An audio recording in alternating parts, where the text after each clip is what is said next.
Halo teman-teman, kita berjumpa kembali di channel Team Flash. Pada episode kali ini saya akan merakit dan juga melakukan unboxing untuk kit Mihil berikut ini. Nah, jadi kalian udah tahu dong ini kit apa? Ini merupakan kit Elec Glitter. Ini baru aja rilis dan ini masih hot banget.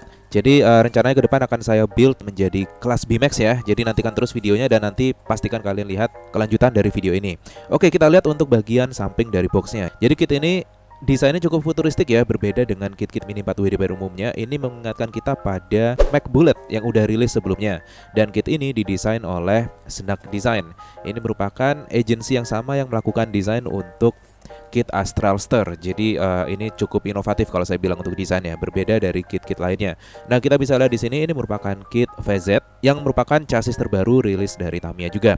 Untuk chassisnya merupakan ABS resin dengan bagian body juga ABS dengan bagian yang dapat di detachable atau bisa dilepas-lepas.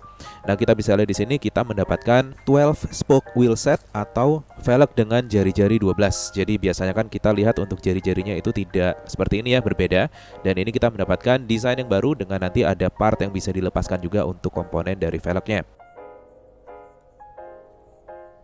Oke, lanjut kita lihat untuk bannya. Kita di sini mendapatkan ban small diameter low profile atau pada umumnya dikenal dengan ban medium low profile. Berikutnya kita dapat bodinya seperti ini dengan warna abu-abu dan cukup bagus abu-abunya. Dan seperti biasa untuk cetakannya luar biasa banget, presisi, halus dan bahannya kelihatan berkualitas sekali. Nah, kita bisa lihat di sini ya, terdapat figur driver di sini dan ini berbeda dari figur driver pada umumnya. Kalau kita lihat di sini ini lebih kepada apa ya? Ya bisa dibilang sih futuristik juga, dia blocky gitu, agak kotak-kotak. Dan dia berbeda dengan figur driver yang realistis dari kit Tamiya sebelumnya. Kita bisa lihat di sini pada bagian belakangnya terdapat marking seperti berikut ini.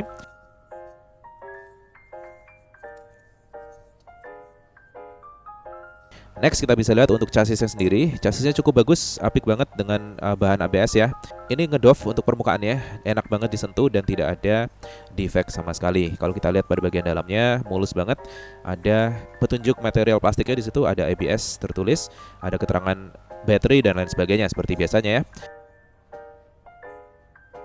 Kita lihat untuk komponen kecil lainnya yang kita dapatkan. Pertama di sini adalah motornya. Kita mendapatkan FA130 dari SMC, bukan dari Mabuchi.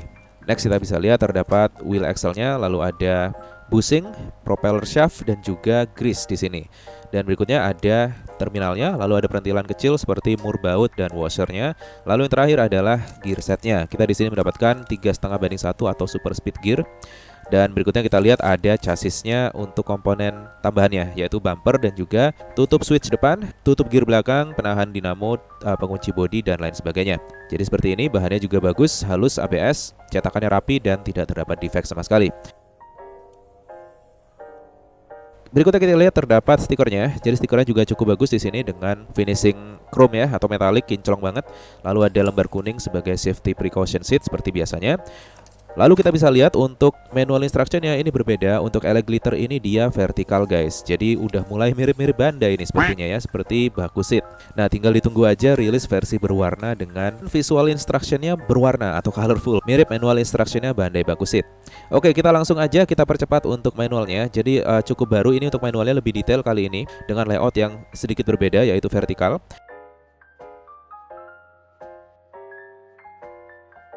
Dan kita akan langsung aja lepaskan bagian-bagian dari runnernya. Dan nanti saya akan kembali untuk proses perakitannya.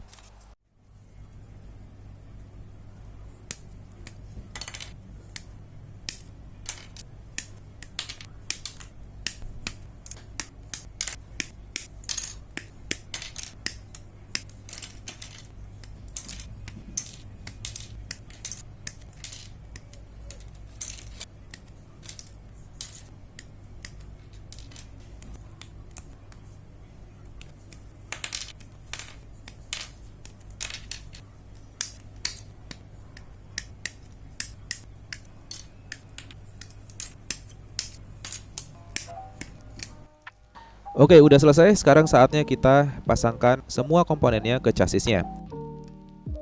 Sekarang saya akan coba pasangkan untuk wheel setnya. Jadi di sini saya menggunakan alat bantu yaitu wheel mounting atau tracker ya istilah Indonesianya, dan ini saya gunakan agar pemasangan dari wheelsnya presisi.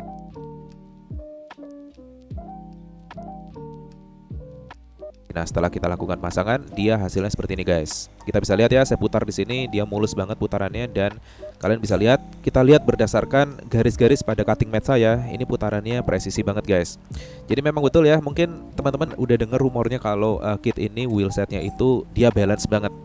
Jadi dipasangkan apa adanya itu dia sudah langsung balance tanpa melalui proses balancing lagi. Jadi kalau kit-kit Mini 4WD pada umumnya kan biasanya kalau wheelsnya kita pasang manual, dia ada aja olengnya ya. Jadi ini kalau dengan menggunakan tracker mungkin bisa membantu, tapi ini tadi saya langsung menggunakan tracker agar menghindari hal-hal yang tidak diinginkan juga, seperti pada video sebelumnya untuk kit ZMC dari Daxing yang udah kalian lihat sebelumnya ya. Jadi wheelsnya copot atau meleset atau gagal pasang untuk wheelsnya, jadi akhirnya oleng deh. Ya sebenarnya selama ini sih saya pakai tracker ini, cuman kalian sudah tahu alasannya di video sebelumnya juga sudah saya jelaskan. Ya wes, nggak perlu dibahas lagi, yang udah berlalu ya sudah. Sekarang saya akan coba nyalakan mesinnya menggunakan baterai Neocam di sini dan kita akan lihat RPM-nya.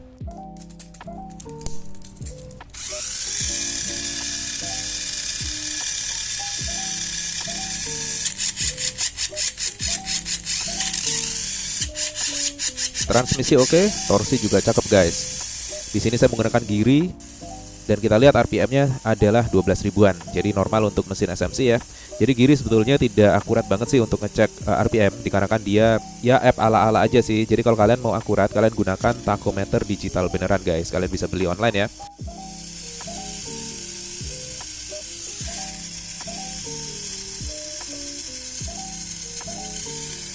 Dan kita lihat di sini dengan slow motion dari handphone saya, jadi tidak menggunakan super high speed cam seperti biasanya. Di sini saja udah kelihatan kalau wheelsnya ini dia presisi guys.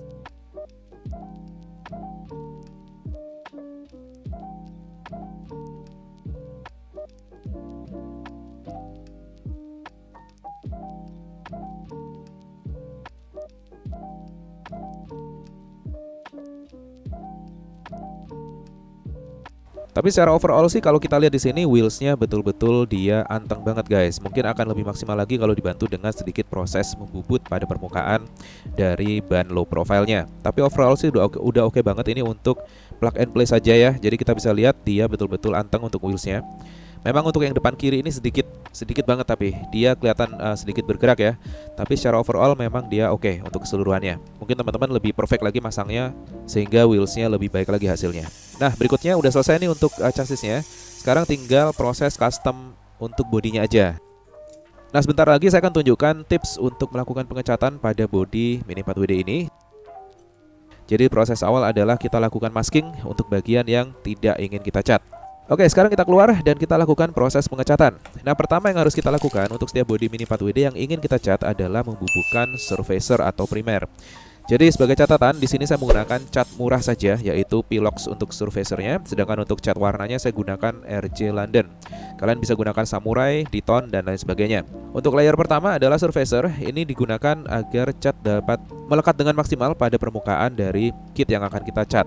Jadi ada pertanyaan, perlu nggak kita lakukan pengamplasan secara halus pada bodinya? Sebenarnya sih nggak perlu, langsung juga bisa. Jadi kita langsung bubuhkan surfacer, baru setelah kering sempurna kita bubuhkan warna dasar yang kita inginkan guys.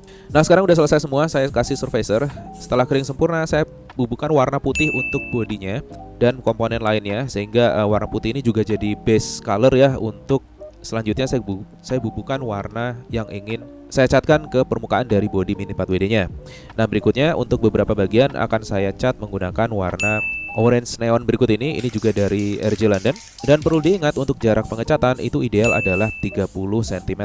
Jadi jangan terlalu dekat, jangan terlalu tebal. Lakukan pengecatan secara berulang dan tipis-tipis saja hingga hasilnya merata. Dan harap dilakukan di outdoor jika kalian tidak memiliki painting booth di dalam ruangan kalian guys. Jika perlu, gunakan masker untuk melindungi pernapasan kalian dari partikel cat yang mudah terbawa angin. Oke, sudah selesai semua pengecatannya. Nanti hasilnya akan saya tunjukkan. Ini saya biarkan dulu kering dan kita akan lanjut untuk detailing untuk bodinya dengan menggunakan warna silver di bagian depan seperti pada petunjuk di boxnya. Dan ini juga saya tidak menggunakan cat Tamiya ataupun cat model kit lain ya. Saya hanya gunakan marker silver berikut ini dan saya bubuhkan pada bagian depan dari bodi Eleglitter ini. Untuk warna hitam di bagian driver seatnya itu saya gunakan cat akrilik berwarna hitam yang murah-murah aja, kalian bisa beli di toko buku dan sebagainya. Begitu juga untuk bagian pengait bodi bagian depannya. Setelah semuanya kering, barulah saya spray lagi menggunakan clear. Nah clearnya pun saya gunakan merek RJ London. Kalau kita lihat di sini, ini sudah selesai semua. Pada bagian yang berwarna orange neon ini ada bagian yang clearnya sedikit kasar. Ini dikarenakan clearnya sendiri sudah mau habis, jadi penghabisan saya catkan itu biasanya berakibat pada bodinya sedikit bertekstur hasilnya. Nah, dibandingkan dengan yang lebih halus ini saya gunakan clear yang baru banget. Jadi dia lebih rata hasil clearnya dan dia lebih halus. Oke, proses berikutnya adalah memasangkan stiker. Jadi rencananya akan saya pasang stiker dari Eleglitternya, tapi tidak semua. Dan akan saya tambahkan sedikit dari beberapa stiker set berikut ini yang bisa kalian beli di deskripsi. Nanti akan saya sertakan linknya ya. Dan akan saya pasangkan pada keseluruhan komponen dari kitnya, seperti petunjuk pemasangan di stikernya, dan juga saya tambahkan ekstra pada bagian tertentunya nanti. Oke, kita percepat aja, kita timelapse dan saya akan kembali setelah proses pemasangan stikernya selesai.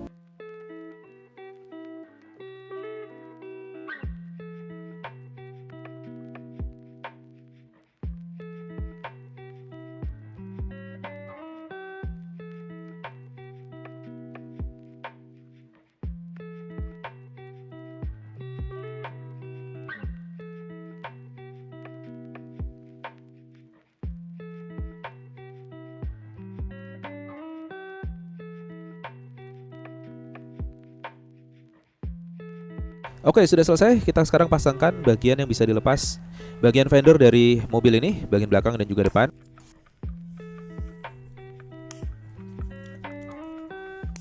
Dan setelah selesai seperti ini, gimana? Keren banget ya? Kita kuncikan bodinya dan terakhir adalah memasangkan bagian yang bisa dilepas dari wheelsetnya. Dan ini lebih kokoh jika dibandingkan dengan komponen yang mirip yang kita dapatkan dari kit ZMC Carbon. Bahkan yang ori itu juga lepasan ya. Kalau yang ini dia nyekleknya lebih kokoh dia. Dan saya yakin ini tidak akan terlepas saat kita gunakan di test run nanti. Tapi nggak tahu lagi, nanti kita lihat saat kita lakukan test run. Nah, stiker ekstranya saya pasangkan pada bagian belakang. Jadi ini saya pasangin stiker Ultra Dash, lalu ada panah, dan ada juga logo Tamiya di sisi satunya lagi.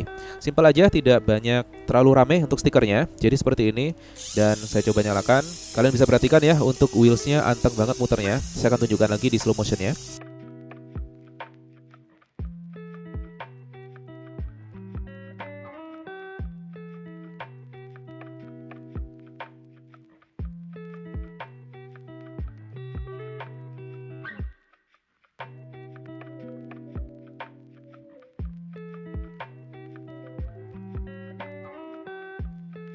Oke deh, jadi kita sudah selesai dengan video building untuk Eleglitter berikut ini guys. Gimana menurut kalian? Keren banget ya. Lalu pertanyaannya adalah, apakah ini worth it untuk dibeli? Jadi semuanya kembali ke kalian lagi. Kalau kalian fans chassis VZ ya silakan aja. Tapi mengingat harga sekarang ini lagi gila banget harganya, mahal sekali.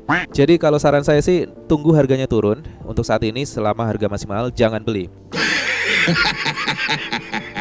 Karena kit ini ya biasa aja sebetulnya sih, ini hanya kit VZ lain. Dan memang dia rilisnya sedikit beda dari segi box. Dia vertikal, manual instructionnya juga vertikal, dan desainnya baru. Udah itu aja, di luar itu sih tidak ada yang menarik kecuali dari wheelsetnya tadi.